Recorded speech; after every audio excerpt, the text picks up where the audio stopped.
ಮೊರಾರ್ಜಿ ವಸತಿ ಶಾಲೆಗಿಲ್ಲ ಮೂಲಭೂತ ಸೌಕರ್ಯಗಳು, ಸುಣ್ಣ ಬಣ್ಣ ಕಾಣದ ಕಟ್ಟಡಗಳು, ಸ್ವಚ್ಛತೆ ಅಂದ್ರೆ ಇಲ್ಲಿ ಆ ಒಂದು ವಿಚಾರವೇ ಇಲ್ಲ ಬಿಡಿ.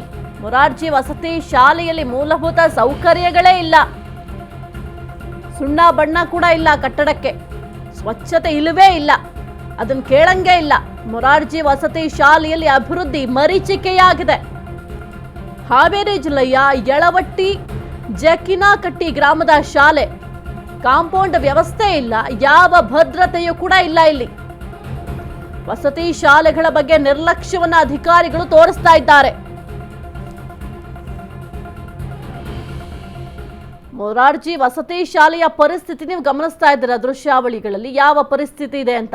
ಇಲ್ಲಿ ಯಾರಾದ್ರೂ ಮನುಷ್ಯರು ವಾಸ ಮಾಡ್ಲಿಕ್ಕೆ ಸಾಧ್ಯ ಆಗುತ್ತಾ ಅಂತ ಅಧಿಕಾರಿಗಳನ್ನ ಕೇಳಬೇಕು. ಅಷ್ಟು ಸೊಗಸಾಗಿದೆ ಕಟ್ಟಡಗಳು, ನೋಡ್ಲಿಕ್ಕೆ ಎರಡು ಕಣ್ಣು ಸಾಲದು.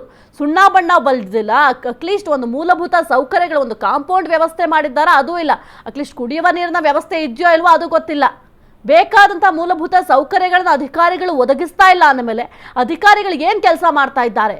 ಒಂದು ಮೂಲಭೂತ ಕನಿಷ್ಠವಾಗಿ ಬೇಕಾಗಿರುವಂಥ ಮೂಲಭೂತ ಸೌಕರ್ಯ ಅಂತಂದರೆ ಇರುವಂತಹ ಜಾಗ ಕ್ಲೀನ್ ಆಗಿರಬೇಕು, ಜೊತೆಗೆ ಕುಡಿಯುವ ನೀರಿನ ವ್ಯವಸ್ಥೆ ಇರಬೇಕು, ಒಂದು ಭದ್ರತೆ ಇರಬೇಕು. ಅಲ್ಲಿ ಯಾವುದು ಕೂಡ ಕೇಳಂಗೆ ಇಲ್ಲ. ನೀವು ಅಲ್ಲಿರೋರ್ನ ಹೋಗಿ ನೀವು ಮೂಲಭೂತ ಸೌಕರ್ಯ ನಿಮ್ಗೆ ಕೊಟ್ಟಿದ್ದಾರಾ ಅಂತಂದರೆ ಹಂಗಂದ್ರೆ ಏನು ಮೂಲಭೂತ ಸೌಕರ್ಯ ಅಂದ್ರೆ ಅಂತ ಪ್ರಶ್ನೆ ಮಾಡ್ತಾರೆ.